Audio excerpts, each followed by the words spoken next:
दिल्ली का corona test. नमस्कार, आप देख रहे हैं हमारी ये खास पेशकश। मैं हूं आपके साथ चित्रा त्रिपाठी। दिल्ली में कोरोना की रफ्तार डरा रही है। सरकार के दावे बड़े हैं लेकिन दर्शन छोटे दिख रहे हैं। आरोप लग रहे हैं कि दिल्ली के अस्पताल कोरोना मरीजों की अनदेखी कर रहे हैं। ऐप जारी कर केजरीवाल सरकार ने दावा किया कि घर बैठे अस्पताल में खाली बेड का पता चल जाएगा, लेकिन वहां पहुंचने वाले जो हाल बता रहे हैं वो सबके ज़हन में खौफ पैदा करता है।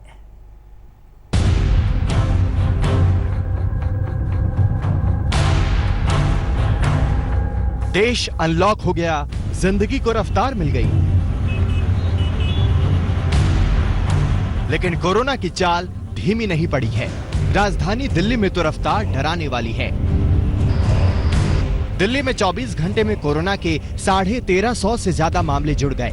एक दिन में 22 मरीज कोरोना की जंग हार भी गए। अब राजधानी में कोरोना के कुल मामले 25,000 के पार हो गए, जबकि मौत का आंकड़ा 650 तक जा पहुंचा। दिल्ली तो देश की राजधानी है। दिल्ली सरकार कोरोना से 4 कदम आगे रहने की बात कर रही है। दावे बड़े बड़े हैं। वर्ल्ड क्लास इलाज की दुहाई दी जा रही है। केजरीवाल सरकार ऐप जारी कर दिल्ली वालों को बता रही है कि उन्हें फोन से पता चल जाएगा कि किस अस्पताल में कितने बेड हैं, कहां मरीज जा सकता है। और ये ऐप आपको ये जानकारी देगा कि दिल्ली के किस अस्पताल में, अगर आपको प्राइवेट में जाना तो इसमें सारे प्राइवेट अस्पतालों की जानकारी भी है, सरकारी अस्पताल में जाना चाहते हैं सरकारी अस्पताल की जानकारी भी है। ये ऐप आपको बताएगा कि दिल्ली के किस अस्पताल में इस वक्त कितने बेड खाली हैं, कितने बेड भरे हुए हैं। सरकार चाहे जितना दावा कर ले, जितनी घोषणा कर ले, अगर जमीन पर उसका अमल न हो तो कोई मतलब नहीं रह जाता है। दिल्ली के सबसे बड़े हॉस्पिटल में शुमार जीटीबी अस्पताल का हाल कुछ ऐसा ही है।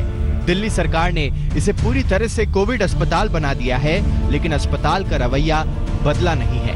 पूरी कोशिश यही है कि मरीजों को टरका सके तो टरका दें, भले ही किसी की जान पर क्यों ना आ जाए। जीटीबी हॉस्पिटल के इमरजेंसी गेट के सामने की कुछ तस्वीर दिखाते हैं। इन तस्वीरों में आप स्ट्रेचर पर लेटे हुए एक व्यक्ति को देख सकते हैं। इनकी उम्र 55 से 60 साल के बीच बताई गई है। 4 दिन पहले अचानक इनकी तबीयत बिगड़ी, तेज बुखार आया। दवा लेने के बाद 2 दिन तक ठीक रहे, लेकिन तबीयत फिर गड़बड़ हो गई। कोरोना के लक्षण होने की वजह से उन्हें जीटीबी हॉस्पिटल लाया गया, लेकिन अस्पताल एंट्री देने को तैयार नहीं। इनकी हालत ऐसी है कि यहाँ पे कोई एडमिट करने को तैयार नहीं है। यहाँ पे डॉक्टर्स बोल रहे हैं कि बिना हम कोरोना पॉजिटिव अगर जब तक हमारे को रिपोर्ट नहीं आएगी तब तक हम पेशेंट को एडमिट नहीं करेंगे। पर पेशेंट की हालत ऐसी है कि वो उसको सांस लेने में प्रॉब्लम हो रही है, उनके मुंह से झाग निकल रहा है, बेहोश है, वो खड़े होने की हालत में नहीं है। जीटीबी अस्पताल में 1600 बेड हैं, जिनमें से 1500 बेड को कोविड-19 के संक्रमित मरीजों के लिए रखा गया है। अब संदिग्ध मरीजों के सामने सवाल खड़ा है कि अगर तबीयत बिगड़ती है तो कहां जाएं? ऐसे ही आरोप एलएनजेपी अस्पताल पर भी हैं। अमरप्रीत ने अपने पिता को खो दिया। अब उन्हें डर है कि पूरा परिवार खतरे में न पड़ जाए। एक तरफ दिल्ली में रेलवे कोच को कोविड आइसोलेशन वार्ड बना रही है। अस्पताल में काफी बेड होने का दावा भी कर रही है, लेकिन आरोप लग रहे हैं कि कोरोना के मरीजों और लक्षण वाले लोगों को अस्पताल अनदेखी कर रही है।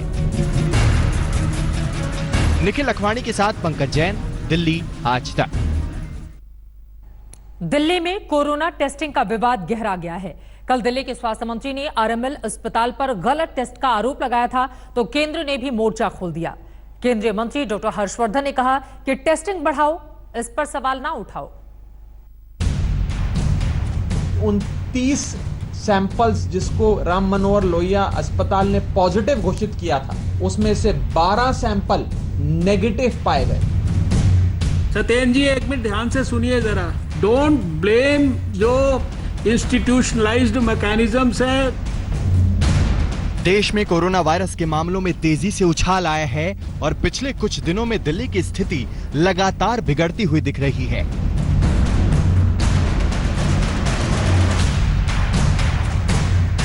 मामलों के बढ़ने के साथ ही सियासत और साथ ही आरोप प्रत्यारोप का दौर भी जारी है। कोरोना वायरस की टेस्टिंग और मरीजों के इलाज को लेकर केंद्र और राज्य सरकार में ठन गई है। 2 दिन पहले दिल्ली सरकार ने केंद्र सरकार के अस्पताल राम मनोहर लोहिया अस्पताल पर यह आरोप जड़ दिया कि वो टेस्ट में न सिर्फ देरी कर रहे हैं बल्कि उनकी टेस्ट रिपोर्ट भी गलत है। इसको लेकर अभी मामला गर्मा ही रहा था कि केंद्रीय स्वास्थ्य मंत्री डॉक्टर हर्षवर्धन ने एक अहम मीटिंग में दिल्ली के स्वास्थ्य मंत्री सत्येंद्र जैन को जमकर सुनाया। आरएमएल हॉस्पिटल में देखिएगा, पहली बात तो वो रिपोर्ट ही टाइम से नहीं देते, 4 दिन 5 दिन 6 दिन 7 दिन में रिपोर्ट दे रहे हैं। आज 70% लोगों की जो डेथ है वो हॉस्पिटल पहुंचने के 24 घंटे के अंदर हो रही है। कारण कि उन्होंने टेस्ट करा लिया, 5 दिन तक रिपोर्ट नहीं आई, 7 दिन तक रिपोर्ट नहीं आई। तो ये तो बिल्कुल गलत है कि रिपोर्ट तो विदिन 24 आवर्स आनी ही चाहिए। किसी भी टेस्ट जिसका किया गया उसकी 24 घंटे में रिपोर्ट आनी चाहिए। डोंट ब्लेम जो इंस्टीट्यूशनलाइज्ड मैकेनिज्म्स है, रिप्यूटेड मैकेनिज्म्स हैं, और आप जो पैथोलॉजिस्ट जो टेस्ट करते हैं, they are all highly qualified people. कोई किसी पॉजिटिव को नेगेटिव कहने का आपको कोई अधिकार नहीं है, किसी नेगेटिव को पॉजिटिव कहने का कोई अधिकार आपको नहीं है। इसलिए we don't want to get into these controversies, we have to go by the professional opinions. Satyendra Jain से पहले आप विधायक राघव चड्ढा ने भी आरएमएल अस्पताल पर गंभीर आरोप लगाए थे और अस्पताल पर दिल्ली सरकार के साथ हाईकोर्ट के आदेशों की अवमानना करने की बात कही थी, लेकिन केंद्रीय स्वास्थ्य मंत्री डॉक्टर हर्षवर्धन ने सभी आरोपों को सिरे से खारिज कर दिया। 45% यानी कि 45% error rate, false negative, false positives, 45% variation Ram Manohar Lohia अस्पताल के नतीजों में। एक दिन में 1,40,000 टेस्ट हम क्रिएट कर रहे हैं, और आज भी दिल्ली में जो हमने जो डीएसटी के अंदर बायोटेक्नोलॉजी में लैब्स क्रिएट किए, वहाँ पर आज भी सैंपल्स नहीं पहुँच रहे हैं। तो जो सिस्टम के अंदर जो चीज़ें क्रिएटेड हैं, आपको और लैब्स खोलनी है, आप खोल लीजिए, हम उसके लिए सपोर्ट करेंगे आपको, ऐसा नहीं है।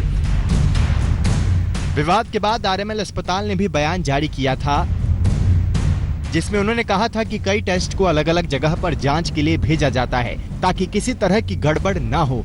ऐसे में 7 से 14 दिन का फर्क पड़ता है।